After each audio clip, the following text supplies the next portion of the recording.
En rentrant chez elle, une femme croise une petite fille qui lui apprend qu'elle est à la recherche de ses parents. Lorsque la femme lui demande où elle habite, la petite fille secoue la tête et dit « Je ne sais pas ». Eve Grant travaille comme conceptrice de logiciels à New York.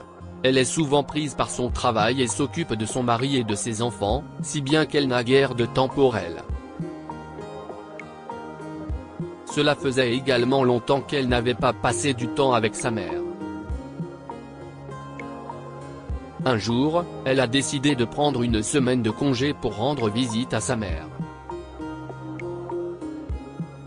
Cette visite s'est avérée être une bouffée d'air frais et une bonne pause par rapport à sa vie quotidienne très mouvementée. Elle a quitté la maison de sa mère en se sentant heureuse et rajeunie. Alors qu'Eve roulait sur l'autoroute pour rentrer chez elle, son téléphone a sonné et elle s'est arrêtée pour décrocher. Son mari, Josh, l'appelait. Oui, mon cœur, a-t-elle répondu. S'il te plaît, rentre vite, Eve. Où es-tu? Ces enfants vont me tuer. J'en ai marre de régler leurs problèmes. Eve s'esclaffa. Je serai à la maison dans 20 minutes si je n'aille pas de problème de circulation. Encore un peu de temps, chérie. Oh, Dieu merci. Et puis, on commande une pizza ce soir. Tu veux que je te commande autre chose? Non, ça va, merci. D'accord. À plus tard, chérie. Reviens vite. Tu me manques. Tu me manques aussi. À plus tard, répondit Eve avant de raccrocher. Elle jeta un coup d'œil dans le rétroviseur, lissa ses cheveux et se mit du rouge à lèvres, souriante et impatiente de rentrer chez elle. Cependant, au moment où elle a repris le volant, son attention a été portée sur une petite fille qui traversait l'autoroute toute seule. Les voitures roulaient à vive allure sur la route et Eve avait peur pour la petite fille. Elle se dépêche de déboucler sa ceinture de sécurité et descend. Elle se dépêcha de détacher sa ceinture de sécurité et de descendre. Attends un peu.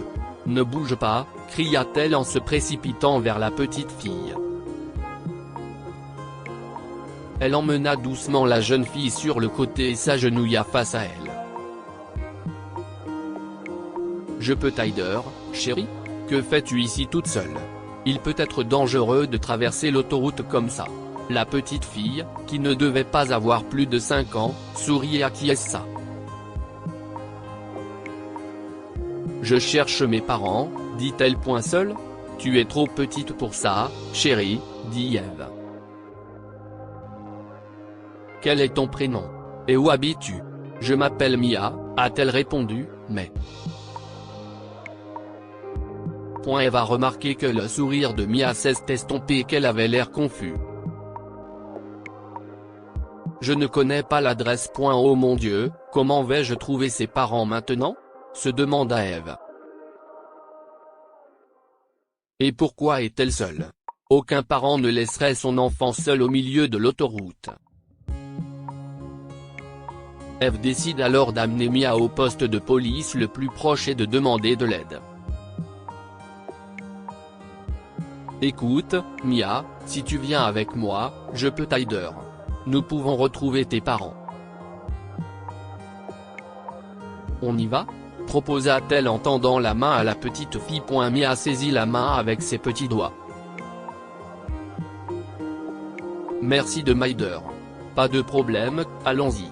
Eve emmena Mia jusqu'à sa voiture et enregistra l'emplacement du poste de police le plus proche dans le GPS. Heureusement, elles y seront rapidement, puisqu'il n'y avait que 10 minutes de trajet. Après avoir installé Mia en toute sécurité sur le siège, Eve a commencé à rouler en direction de la ville. Quelques minutes plus tard, Mia s'est mise à crier. « Youpi! On a trouvé papa et maman. Ils m'ont manqué. » Eve freine et arrête la voiture, mais elle ne voit personne. Elle s'était arrêtée devant un cimetière et Eve fut surprise de voir Mia descendre de la voiture et se précipiter à l'intérieur. « Mia, attends-moi », cria Eve en descendant de la voiture et en s'asseyant sur le sol. « Voici papa et voici maman », dit-elle. « Bonjour, papa et maman. Comment allez-vous? Je voulais juste vous dire que vous nous manquez, à Jason et à moi, et que je vous aime. » Eve regarda les deux pierres tombales adjacentes qui portaient les noms de Richard et Cindy Bradford. « Tes parents s'appellent-ils Richard et Cindy, Mia ?» demanda-t-elle, et Mia acquiesça. À ce moment-là, Eve a entendu une voix dire « Mia, Dieu merci, tu es là. J'étais si inquiète. » Eve se retourne et voit un adolescent courir vers Mia et la serrer dans ses bras. « Je t'ai prévenu un nombre incalculable de fois de ne pas quitter la maison seule, Mia. Et s'il t'arrivait malheur? Ne le fais plus jamais. Je suis désolé, mais vous êtes qui? » Eve demanda. Je suis le grand frère de Mia, Jason. Eve raconta à Jason comment elle avait rencontré Mia alors qu'elle traversait l'autoroute. « Qu'est-il arrivé à vos parents? Demanda-t-elle. Il y a un mois, nos parents sont morts dans un accident de voiture. Mia et moi vivons dans un petit chalet construit par mon père dans les bois près de l'autoroute. Nos parents lui manquaient et elle a insisté pour que je l'emmène ici, mais je lui ai dit que je l'emmènerai un peu plus tard.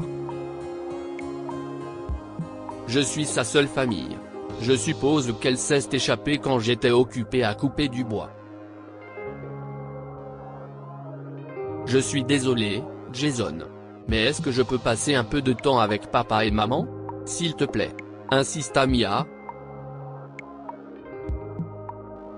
D'accord, mais seulement pour un petit moment, a-t-il répondu, et la petite Mia a poussé des cris de joie.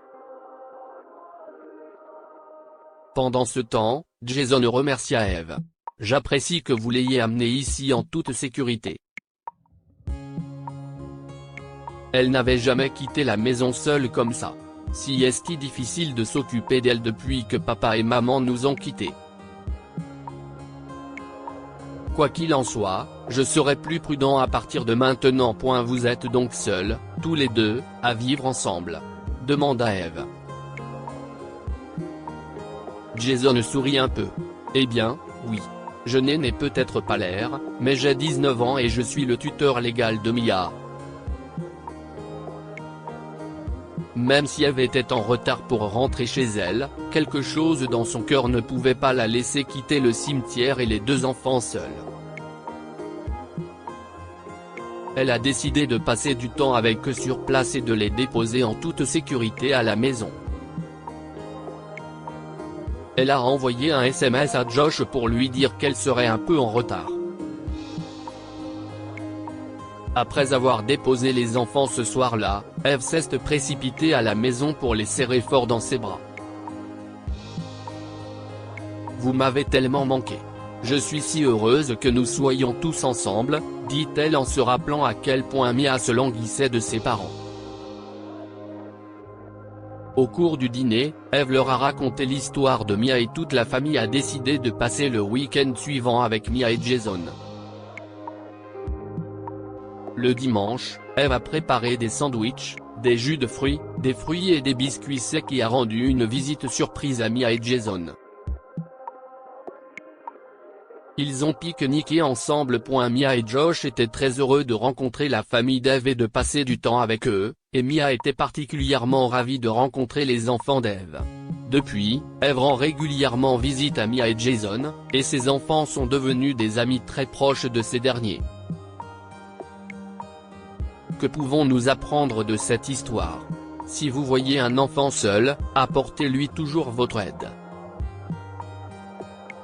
Eve était en retard pour rentrer chez elle, mais lorsqu'elle a vu Mia traverser l'autoroute seule, elle a donné la priorité à la sécurité de Mia et s'est arrêtée pour l'aider.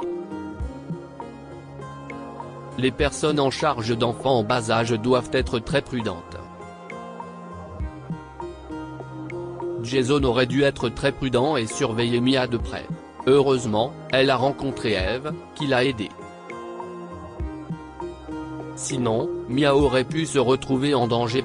Partagez cette histoire avec vos amis. Elle pourrait égayer leur journée et les inspirer.